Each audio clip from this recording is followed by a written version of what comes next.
Nous sommes aujourd'hui samedi 8 octobre, il est précisément 7 heures. Nous sommes au domicile de M. Ounien, Arnaud Samuel, pour passer la journée avec lui, qui est aussi mon père ce matin. Et nous allons passer une journée spéciale avec un monsieur très spécial déjà pour moi, qui est monsieur mon père, du nom de monsieur Ounien, Arnaud Samuel, et qui est ancien conseiller pédagogique à la retraite depuis 1996. Et donc je me trouve présentement devant le domicile et la journée est consacrée spécialement à lui. Et donc je vous invite à rentrer dans l'univers de monsieur Ounien. Merci. Bonjour papa. Oui, bonjour Charles. Alors, ça va? Oui, papa, ça va bien. Et tes nouvelles? Bon, il n'y a rien de grave, papa. Ce matin, comme prévu, je suis passé déjà te saluer. Oui. Et puis ensuite aussi voir comment je peux Ok.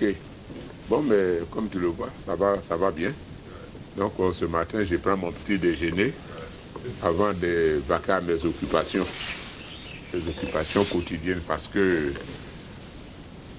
quand on reste statique, souvent malade. Donc tu vas prendre le déjeuner avec moi, si tu veux me suivre. Donc voilà, c'est du ragoût de banane parce qu'il faut avoir les forces avant de partir. Avocat, un peu de poulet frit, parce qu'on dit que ce sont les mains sales qui mangent les meilleurs plats. Voilà. Donc tu vois comment c'est copieux. Je vais manger pour toute la journée. Disons pour la demi-journée. Voilà. Ok.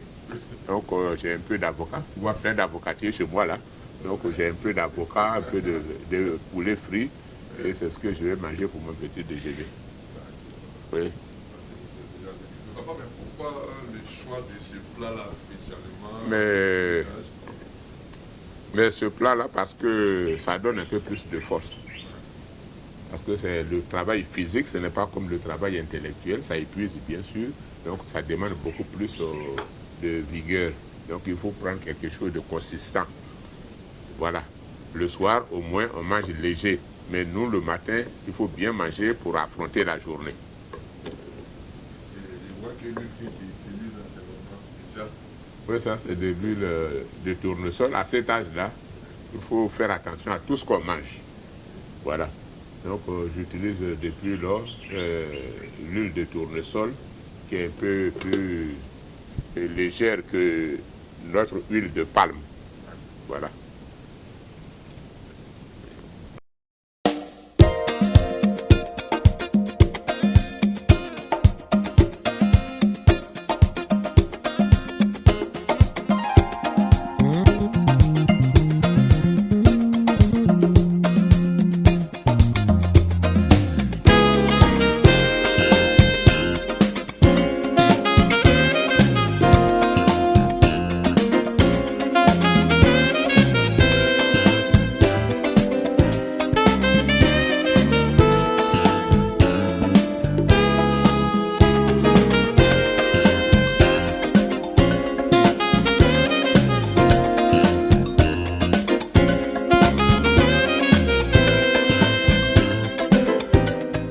Seigneur Jésus, je te confie cette journée. Conduis-moi selon toi.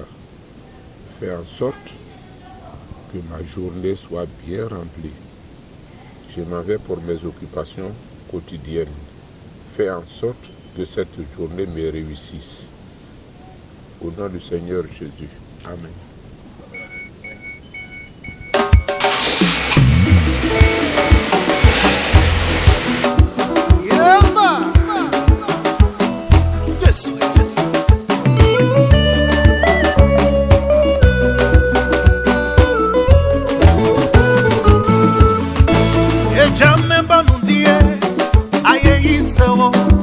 Eja member radie, I said I saw.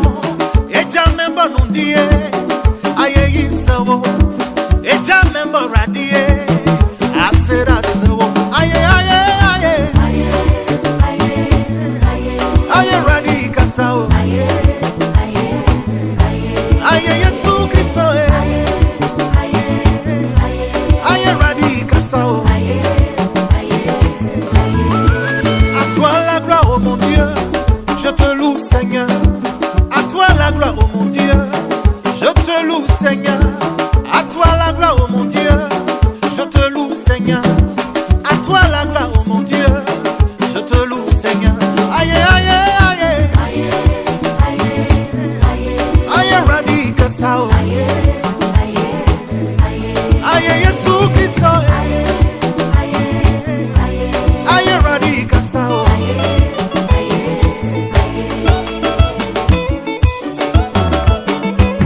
paresseux, il ne réussit ni à l'école, ni dans les plantations.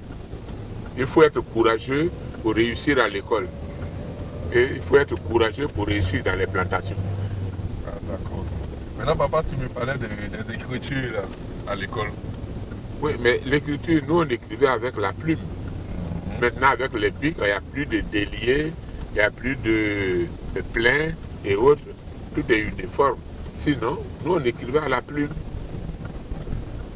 On avait des stylos à plume. Ce n'est pas des stylos à billes.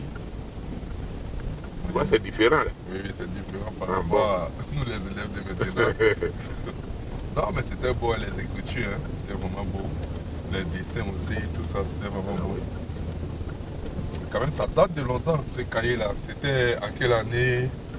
Mais ce cahier, c'est en 64, 63. 1964, 1960.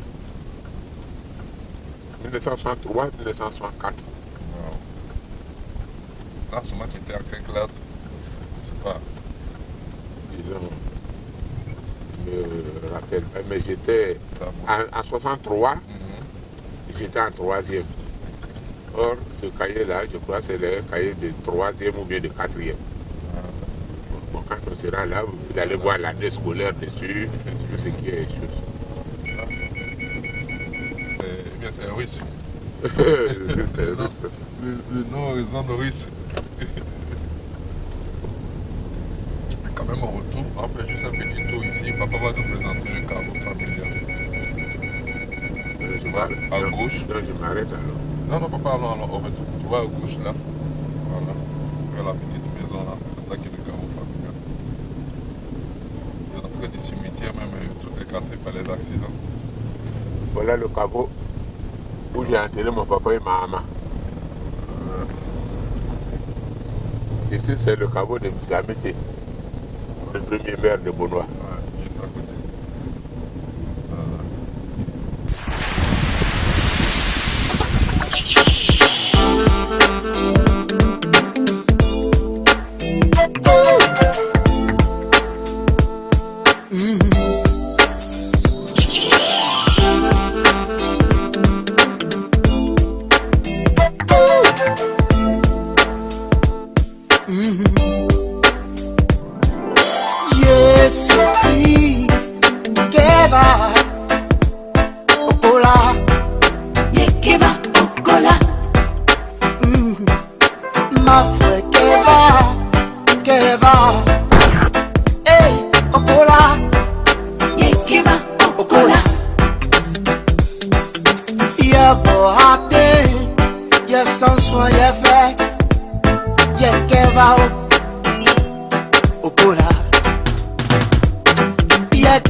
Et donc ici nous sommes précisément à AC, à 15 km de Bonois. Et donc c'est dans ce campement là qu'a vécu le grand-père Chasse. Et concernant cette séance là, nous allons parler un peu de la vie de papa, dans quelles conditions il est né et comment est-ce qu'il a grandi ici, et sa relation avec le grand-père, et puis on parlera de d'autres choses aussi. Bonne arrivée, levé. Bon, merci. Ça va là-bas? Oui. Ça va? Ça va bien. Bon, nous, si on est ici, il n'y a rien de mal. Oui. Ça vient nous trouver. Ah, d'accord. Bon, nous, on est de passage. Ah oui. Je suis venu voir mon campement. Oui, oui. Et ça, je suis arrêté pour voir Oui. si ça va ici. Ah, merci. Donc, je m'en vais au champ. Ah, merci beaucoup. Merci beaucoup. J'ai fait escale ici. Ah, merci beaucoup, levier. Oui. Campement là, nous, si on est là, on a bien trappé avec des mains. D'accord. Tu as venu nous trouver. D'accord. Sinon, il n'y a rien de mal. D'accord. Donc, on est ensemble toujours. Oui. Dieu n'a qu'à nous donner longue vie. Merci. Ce qu'on cherche, on n'a qu'à gagner. D'accord. Et dans la vie là. Donc, Et mon petit frère? ça va. Mon petit frère, il est parti. Il est parti à Bonois. Il est parti à Bonois. Ah, d'accord. Voilà. Ok. Sinon, on est là, il n'y a rien de mal pour pas avoir fait. Si ça va ici, c'est bon. Il n'y a pas de problème. D'accord. Merci beaucoup. Non, papa, nous voilà aujourd'hui dans le village du grand-père, qui est celui-là même qui a créé ce village-là. Donc tu vas nous parler un peu de toi et de comment est-ce que tu es né, les conditions dans lesquelles tu es né. Et puis bon, voilà, tu as la parole. Non, mais je vais porter le rectificatif. Ici, c'est le campement. Le campement de mon papa. Et le campement, nous sommes arrivés ici dans les années 49, 1949, juste après la guerre. Mon papa a quitté Krenjabo, où il était prédicateur à Krenjabo, et il est arrivé ici pour créer ses plantations. C'était tout à fait la forêt vierge ici. Et nous sommes arrivés, quand on est arrivé ici, moi j'avais 6 ans. J'avais 6 ans quand on est arrivé ici.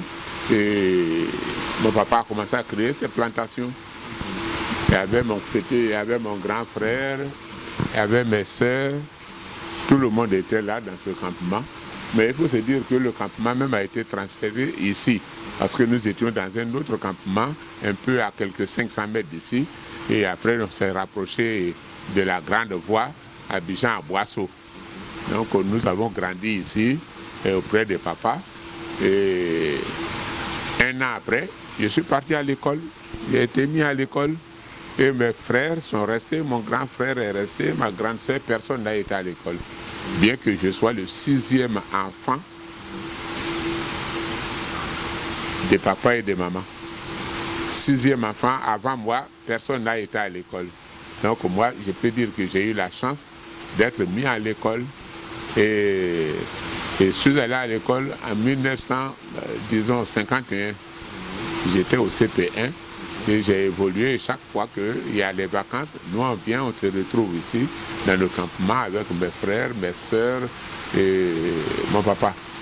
Donc il nous donnait toujours de très bons conseils concernant le travail, que ce soit le travail champêtre, que ce soit le travail intellectuel. Il nous prodiguait de bons conseils pour qu'on puisse réussir. Il faut se dire que papa était vraiment un religieux. Et Benoît, tout Benoît l'atteste pour dire que vraiment il a été un fidèle de Jésus. Parce que toute chose il confie à Dieu. Chaque matin il faut prier. Il réunit ses enfants. Tout le monde, on se met à prier avant d'embrasser la journée. Donc vraiment, c'est comme ça on a vécu.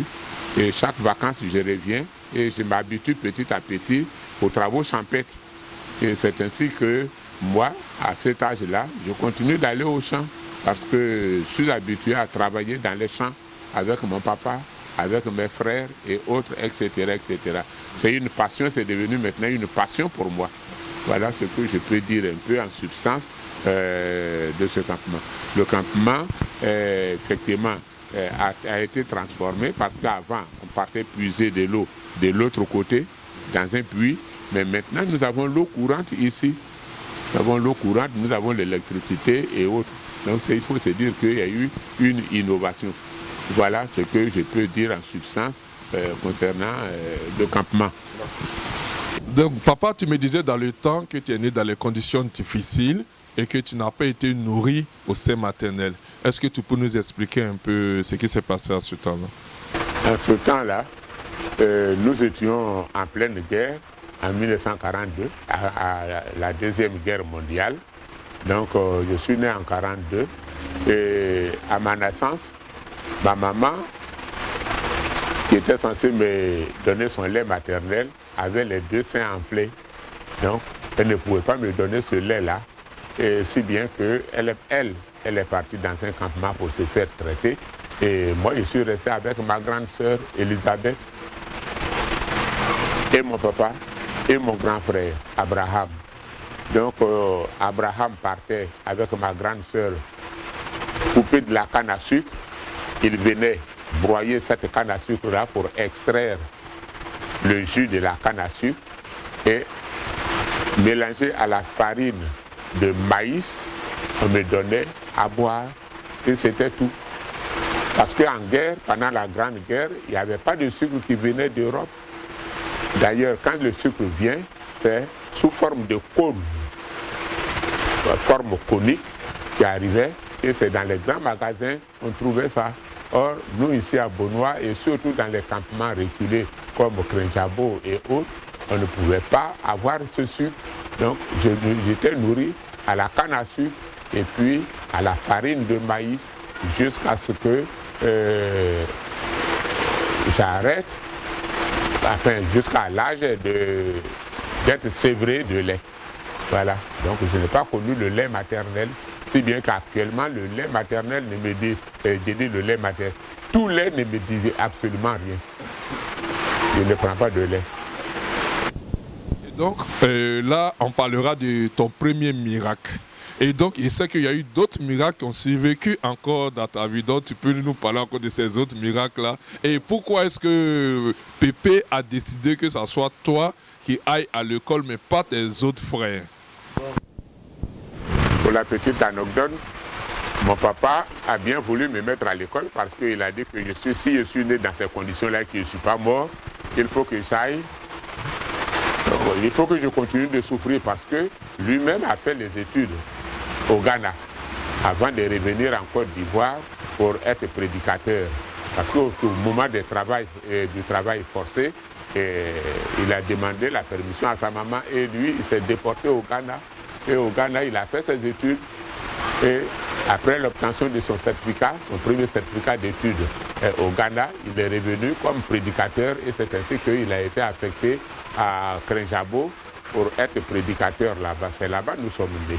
Bon, donc nous sommes nés et mon papa a dit, bon, puisqu'il n'est pas mort, Samuel n'est pas mort pendant son jeune âge et autres, depuis qu'il est né, donc en ce moment-là, je vais le mettre à l'école dans plusieurs localités et le fruit que je récoltais en tant que jeune fonctionnaire et autres, j'ai partagé avec mes parents et mon papa m'a même dit, bon, mais mon premier salaire, il faut que je fasse quelque chose avec.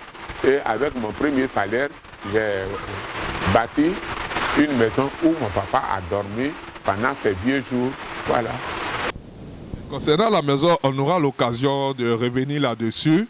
Et il y a quelque chose quand même qui me semble quand même bizarre. Nous savons qu'en pays abouré, ton nom de famille, Wonye, est donné aux jumeaux en pays abouré, c'est-à-dire Wonye et Vanga. Donc, est-ce que tu peux nous dire un peu comment se fait-il qu'aujourd'hui, ce prénom-là est devenu nom de famille? Ok. Bon, mais le prénom Wonye en pays abouré, effectivement, c'est un nom qui est donné généralement aux jumeaux. Le premier né s'appelle Wonye, le deuxième s'appelle Vanga. Mon papa, il est né jumeau. En principe, son nom devrait être Aimé Amangwa. Mais comme il est né jumeau, on l'a appelé Wonye. Aimé Wonye. Et c'est ce Wonye-là qui est resté partout, sur ses papiers et autres. Donc, voilà, Wonye, nous autres, nous appelons Wonye, et Wonye est devenu maintenant notre nom, au lieu que ça soit un prénom. Ici, c'est un nom de famille, Wonye, parce que lui, il s'appelle Aimé Wonye, et moi, je m'appelle Wonye Ano.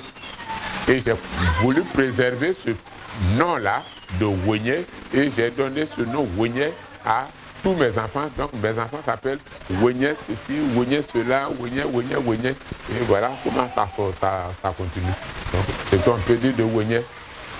Papa, dans le village où nous sommes présentement, AC, on a l'habitude de la fête de AC qui se passe précisément dans le mois de septembre, vers la rentrée. Donc si tu peux nous parler un peu de cette fête-là.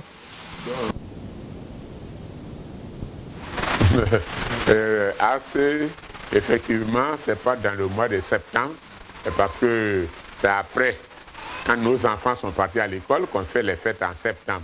Sinon, généralement, AC, mon papa a l'habitude de faire la fête de fin d'année. C'est là qu'il tire toutes ses ressources, c'est là on vit et autres, etc. Et à la fin de l'année, avant d'aller au grand village, c'est-à-dire à Bonois, à AC où nous avons vécu, où nous avons cherché l'argent, où il a fait tout, alors il est obligé de faire une fête. Et cette fête-là réunissait ses parents, nous les enfants, nos cousins et tout le monde. Et c'est comme ça que la fête est née. Et après, mon papa, Abraham a pris la relève, mon grand frère, il a pris la relève. Au lieu de faire cette fête-là en décembre, on a rapproché cette fête-là en septembre. Avant la rentrée, une semaine avant la rentrée, on réunissait tous les enfants que vous êtes pour pouvoir faire une grande fête. On fait cette fête-là pour dire, bon, mais les vacances sont terminées, chacun doit aller vaquer à ses occupations. Vous nous avez aidés dans les plantations, vous nous avez aidés pendant que vous étiez en vacances. Alors maintenant que vous allez retourner dans vos écoles et autres, etc., il faut vous faire quand même une petite fête. Et cette fête-là, c'était une fête de retrouvailles parce que ça permettait à nous, nos enfants, de se reconnaître, de se voir, de s'embrasser, de se connaître, de se fréquenter. Au lieu que chacun reste dans son coin et autres. Et cette fête-là a perpétué jusqu'au décès de mon grand frère Abraham. Je crois que nous n'allons pas baisser les bras. On va continuer aujourd'hui. Vous êtes devenus des grands, vous travaillez et autres. C'est vous qui devriez perpétuer cette fête-là. Nous, aujourd'hui, nous allons faire une fête aussi unie ici à Beaunois. Disons, une fête de retrouvailles que vous voulez m'honorer. Mais la fête d'Assé, c'était comme ça. C'était comme ça, c'était pour dire aux enfants, bon, mais vous êtes venus, vous avez travaillé avec nous. On vous dit merci, vous retournez et il faut continuer le travail.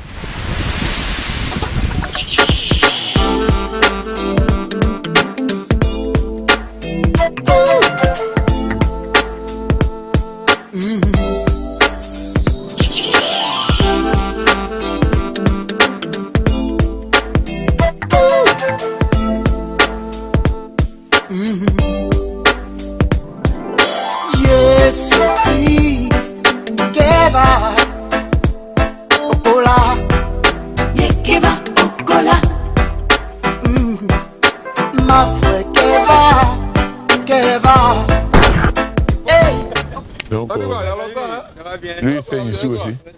Moi, mais c'est devenu plus costaud que toi. Ah bon, c'est lui qui saigne ici. Ah, lui, il saigne l'Arabie là-bas. Ah bon. Voilà, passe à moi. Mais où est Passe à moi.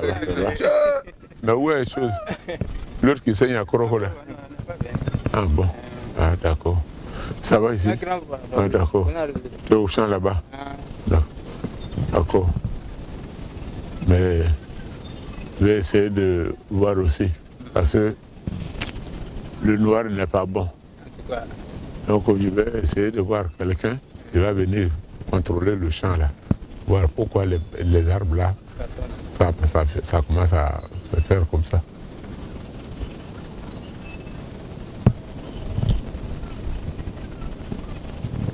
Tu vas pas ta machette? Ah bah, si il y a voiture qui vient, je ne peux pas faire. Donc je vais aller là-bas. Je vais aller garer devant. Je vais aller garer devant là-bas. Oui, oui, et bon, venez. Mais, ça va là-bas. Bon, je viens.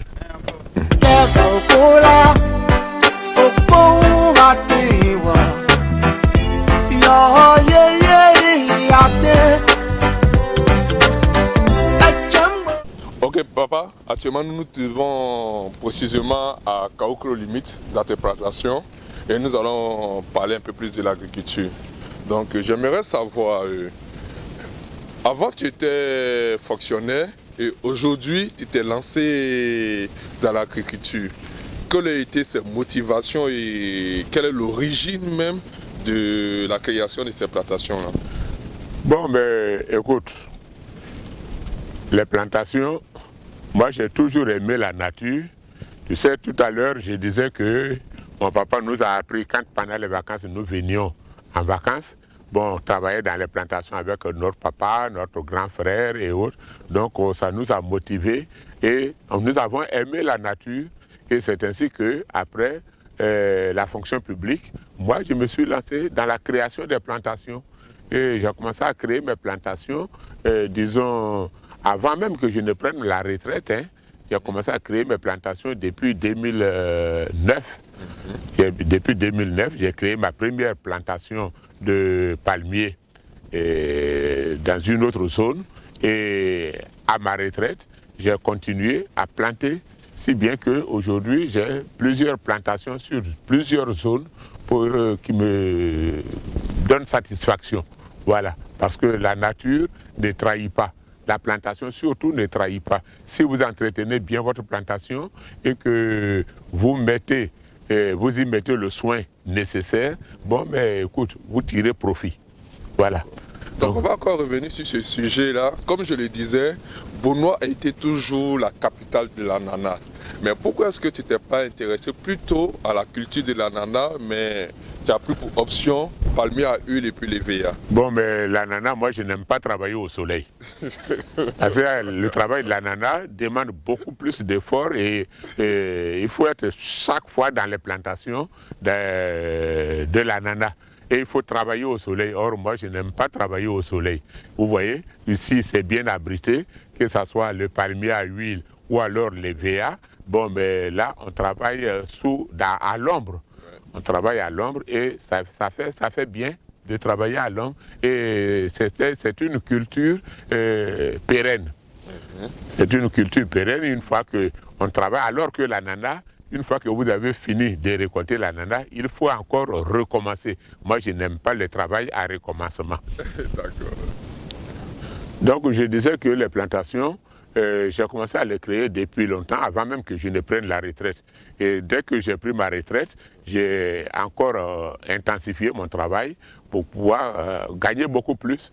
Parce que le palmier, les VA rapportent. Ce sont ces derniers jours-là que le VA a baissé. Mais sinon, le palmier a pris la place.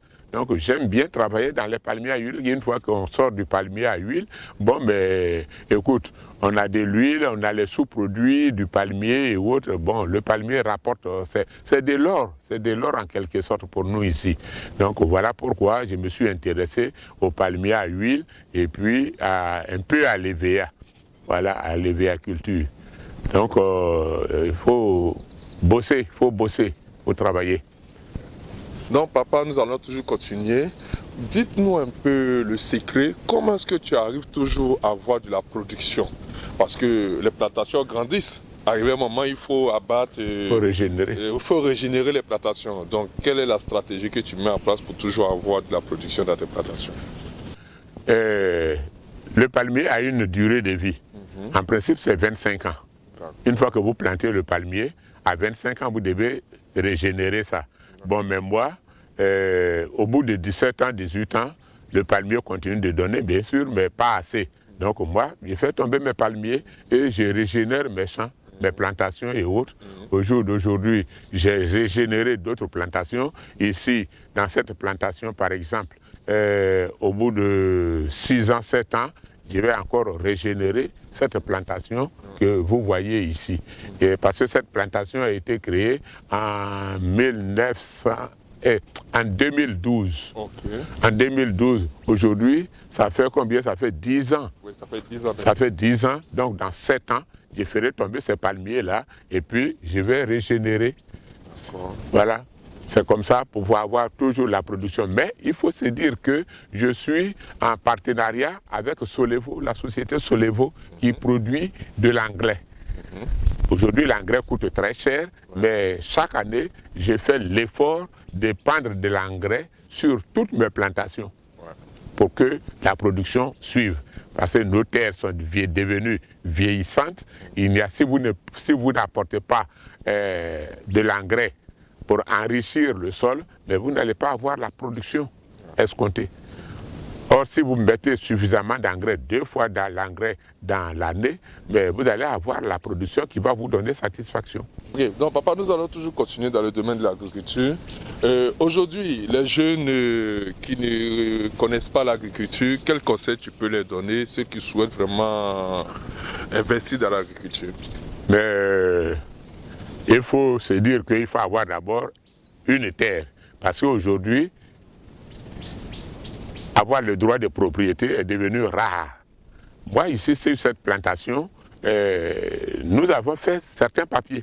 Aujourd'hui, j'ai un certificat foncier que je vais vous présenter pour cette plantation que nous avons, la plantation des palmiers et la plantation des VA. Ici, le VA fait 7 hectares, le palmier fait 14 hectares, ça fait au total 21 hectares et j'ai en bonne et due forme les papiers, j'ai déjà mon certificat foncier, j'ai un titre foncier et ça m'appartient. Mais si vous avez un terrain de famille, d'abord il y a trop de palabres dessus, trop de litiges et vraiment ça décourage les jeunes. Mais pour créer une plantation, il faut disposer d'une terre qui vous appartienne. Alors à ce moment-là, vous pourrez créer vos plantations en bonne et due forme et sans gêne. Voilà un peu ce que je peux dire pour les jeunes qui viennent. Il faut que les parents leur attribuent des terres ou alors il faut que l'État lui attribue une terre pour pouvoir exploiter. Donc papa, nous savons que de nos jours, les consommateurs sont de plus en plus exigeants à cause des produits chimiques qui sont dans nos différents produits sur le marché. Donc tu peux nous parler un peu de la culture bio? Vraiment, la culture, effectivement, notre alimentation, notre santé dépend de notre alimentation et de notre boisson. Donc, nous ici, on nous a demandé si nous pouvons faire de la culture bio, le palmier bio, pour avoir de l'huile bio. Bon, j'ai mis une stratégie en place et j'ai créé une coopérative qui regroupait alors 10 personnes pour créer la culture bio, l'agriculture bio. Et au niveau du palmier à huile, c'était la première coopérative de la culture biologique en matière de palmier à huile en Côte d'Ivoire. Et notre production est transformée par une société de la place à Agrivard qui nous prenait cette culture-là. Mais c'est très exigeant, la culture biologique. Il faut faire très attention. Il ne faudra pas épandre les herbicides n'importe comment. Il ne faudra pas mettre de l'engrais chimique parce que tout ce que vous mettez dans la plantation est absorbé par les plantes. Et dans les transformations, vous avez que on ne peut pas avoir une production saine. C'est pour cela que la culture biologique et de palmier à huile est très surveillée. Nous avons créé et une fois qu'on a récolté, la production est mise à part, traitée à part et transformée à part. Voilà un peu la culture biologique du palmier à huile. La coopérative existe encore et l'usine de transformation également existe. Agrivard qui transformait nos productions continue d'exister. Voilà.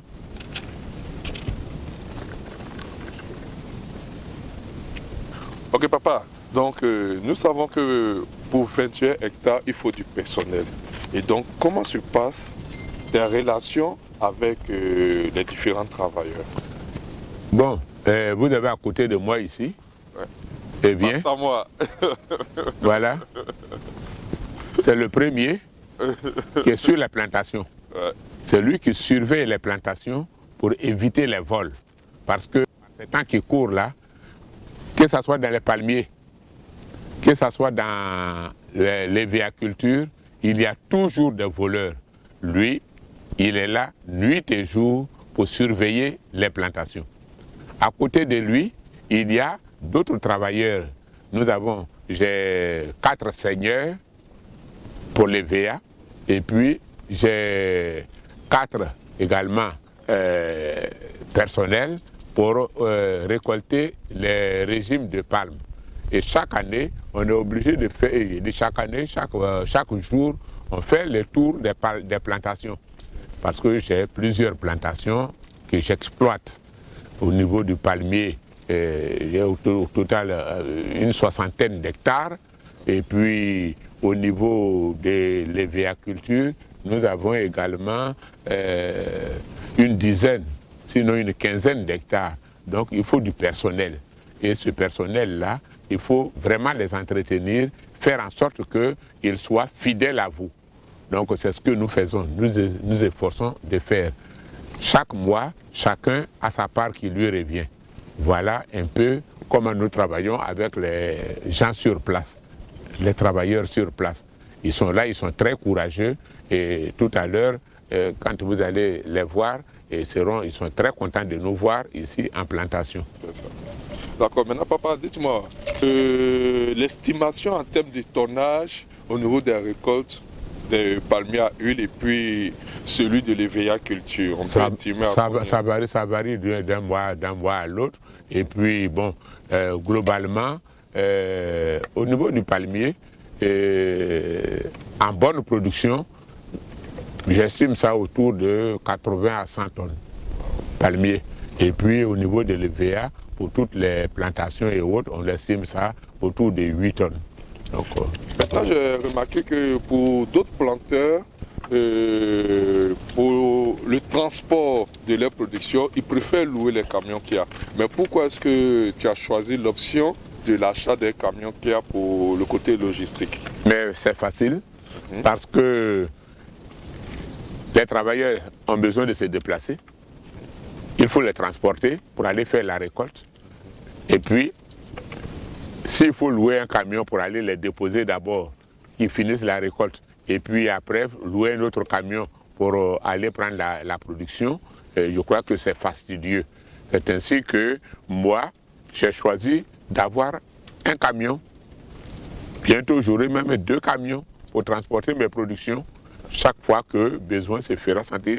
Donc, quand on produit, quand on commence à récolter le matin, les récolteurs viennent au champ en camion. Le camion est là, une fois qu'ils récoltent et que le camion est rempli, est plein, bon, ils s'en vont déverser à l'usine et ils reviennent continuer leur travail. Ça facilite le travail plutôt que d'aller chercher des camions, courir après des camions d'autres choses. Donc moi j'ai préféré avoir mon camion et ça facilite le travail. Dans les plantations biologiques, il ne faudra pas épandre les pesticides, il ne faudra pas épandre les herbicides et autres, mais il faut plutôt la main d'œuvre pour nettoyer les plantations et ça revient cher. Ce sont des difficultés. Actuellement, que ce soit l'EVA ou alors que ce soit le palmier à huile, il faut épandre de l'engrais. Et avec ces superficies que nous avons, il arrive qu'on puisse payer de l'engrais jusqu'à 5-10 millions de francs pour pouvoir couvrir toutes les plantations. Et voilà, ce sont des difficultés parce que l'engrais coûte très cher. Aujourd'hui, l'engrais, la tonne d'engrais fait autour de 500 000 francs. Alors, ce n'est pas facile, un peu plus de 500 000. Alors, ce n'est pas facile de faire chose, de payer l'engrais, de nettoyer les plantations, de soigner les plants, parce que les plants d'EVA ont besoin d'être soignés. Il faut payer les produits pour soigner les plants et autres, ce n'est pas facile. Donc voilà un peu les difficultés que nous rencontrons.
C'est KS, et qui allumer la lumière, je salue les disciples, mon papa c'est Jésus, mon guide c'est le Saint-Esprit. Cet évangile va changer les maniaques. Oh oui, ils vont se rallier. C'est l'heure du royaume, mon ami. Ça dit quoi, dire comme du manière. On est solide de toutes les manières, comme des aliens. Papa fait de nous des soldats, c'est l'heure du combat. Y'a les go, go, go, go, go, go, commando. Go, go, go, go, go, commando. Go, go, go, go, commando. Soldats du Christ, on est envoyés pour gagner des âmes. L'ennemi a des flèches, mais on a avec nous l'éternel des armées. Ils croient qu'ils sont forts, là ils croient qu'ils sont gamés. Dites-leur qu'à la croix, notre pas pour les a condamnés. Sorcier, faut te calmer, j'ai pas envie